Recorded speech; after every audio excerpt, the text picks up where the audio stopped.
Hello, and welcome to another one of our educative videos designed to enhance your online shopping experience from within MyBidfood.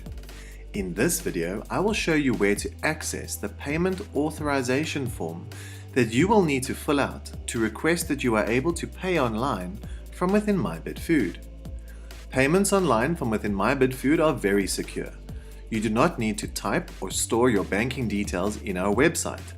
We have opted to allow you to select which invoices you would like to pay and a communication sent to your bank to instruct them to pay us on your behalf.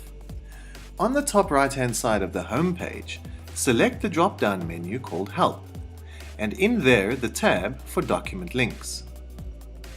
On this page you will find the ability to download the MyBidfood Payment Authorization PDF.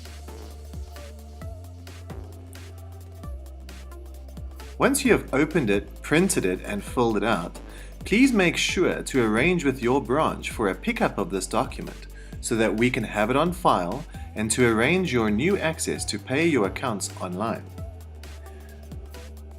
Stay tuned for another video explaining how the payment screen will work and how to pay your account using MyBidfood.